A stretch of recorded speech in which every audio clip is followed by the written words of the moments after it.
Bounds in Shadow, presented by Thessaly Vane. Welcome! Thank you so much for being here! This is Bounds in Shadow.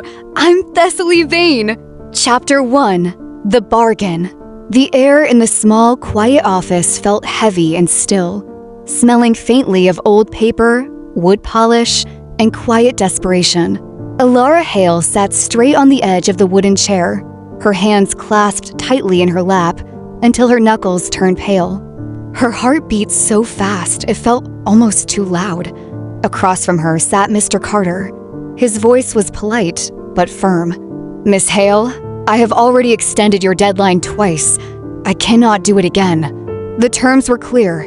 If the full amount plus interest is not settled by the end of the week, the property will be taken. There is no more room to negotiate." Elara felt her throat grow tight. "Please, I work 2 jobs, from early morning until late at night. If you could just give me a little more time, even a few weeks, I will pay every cent. That house is all we have. It is where my mother is recovering. If we lose it, we have nowhere else to go." Mr. Carter's expression softened just a little, but he shook his head gently. "I truly wish I could help, but the funds come from lenders who expect their terms met. I am sorry, Miss Hale. Without a way to settle the debt, time is running out." Stepping outside felt like moving into another kind of pressure. The sounds of the city, traffic, voices, the hum of life around her felt muted, as if heard through thick glass. Elara paused, closed her eyes, and breathed slowly to calm her thoughts. 6 months earlier, life had felt manageable.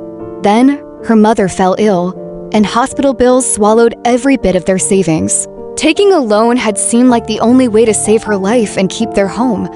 But the interest grew faster than she planned, and every payment felt like climbing a hill that only became steeper. Now it seemed she might lose everything anyway. She walked slowly toward the bus stop, searching her mind for any possible solution. Friends and family had their own burdens. Selling what little they owned would barely cover half of what was owed. There seemed to be no way out, unless something completely unexpected happened. When she arrived home, her mother rested peacefully on the sofa, looking pale but calm. Seeing her brought a small, quiet smile to Elara's face, even with the heavy weight pressing down. She would do anything to protect this woman who had given her everything. Anything at all. That evening, while sorting through bills at the small kitchen table, her phone buzzed. It was a message from an unknown number.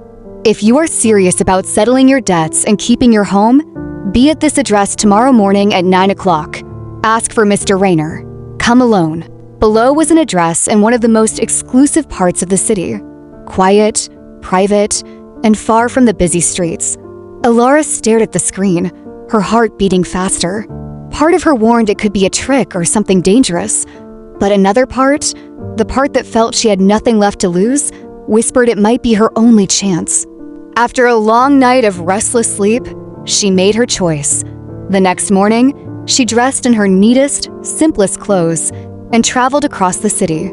As she entered the district, the noise and crowds faded away, replaced by wide, clean streets, tall trees, and beautiful homes behind high walls. Security checked her identification carefully before allowing her through. When she reached the address, it was a magnificent building of glass, stone, and dark wood. The front door opened almost before she could reach it, and a well-dressed man greeted her quietly. "Miss Hale, please come inside. Mr. Rayner is waiting in his study." The interior was cool and peaceful, softly lit, with rich fabrics and artwork. The air smelled faintly of sandalwood and fine leather. Elara followed him through long hallways until they stopped before heavy double doors. He knocked once, opened them, and gestured for her to enter. "Please, go right in." She took one last steadying breath and stepped inside. The room was spacious and filled with soft, natural light. One whole wall was lined with books, and the furniture was comfortable yet imposing.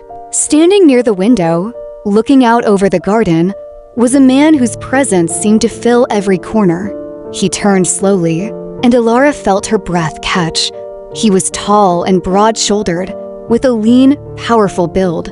His dark hair was neatly styled, and his face was handsome in a sharp, striking way. His eyes were deep and dark, like polished stone, and when they met hers, it felt as though he could see straight into her thoughts. There was no warmth in his expression, only calm authority, and beneath it, a quiet intensity that felt both thrilling and dangerous. "Thank you for coming, Miss Hale," he said. His voice was deep, smooth, and steady. "Please, have a seat." Elara walked carefully toward the large desk and sat down, feeling suddenly very small in such a grand space. "Thank you for seeing me, sir. May I ask how you learned of my situation?" Cale Rayner moved behind the desk and sat down, resting his hands flat upon its polished surface. "I have ways of finding information when it serves a purpose. When someone carries a heavy burden and is willing to work hard to carry it, it sometimes catches my attention. You owe $120,000 plus interest, due by the end of the week. Is that correct?" Elara felt her cheeks warm slightly. "Yes, that is correct." "Then here is my offer. I will pay every cent of that debt today.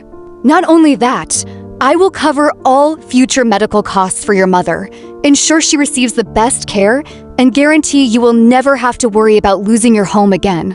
Elara stared at him, stunned. It sounded too good to be true. "That is very generous. But what would you expect in return? Nothing comes without a price." A faint, almost unnoticeable smile touched his lips, cool and measured. "Correct. Nothing comes without terms. I require a contract. You will come to live here, work as my personal assistant, follow my rules, keep my confidence, and remain at my side whenever I require it. The arrangement will last 1 year. If you complete it fully, all debts will be cleared, and you will leave with enough funds to secure your future and your mother's health for years to come." Her heart beat a little faster. "And if I break the rules, then every dollar becomes a loan, and you will repay it with interest. Terms far less forgiving than what you face now, and I will hold you to every word." Silence filled the room. Elara looked into his dark eyes and felt a strange mix of fear and something else, a quiet pull she could not explain. It was dangerous and unknown, but it was also the only lifeline she had. She lifted her chin, keeping her voice calm and steady. "Let me read the contract first, every line." Cale reached into a drawer and slid a neat folder across the desk toward her. "Of course, take all the time you need. But remember, the offer expires at midnight tonight. Choose wisely, Elara Hale. Some doors only open once." And that brings us to the end of Chapter 1. A choice has been made, and now Elara truly enters Bounds in Shadow. Would you like to see what happens next? Chapter 2 is coming very soon. Don't forget to like, follow, and subscribe so you never miss a moment. This is Thessaly Vane. Thank you for listening.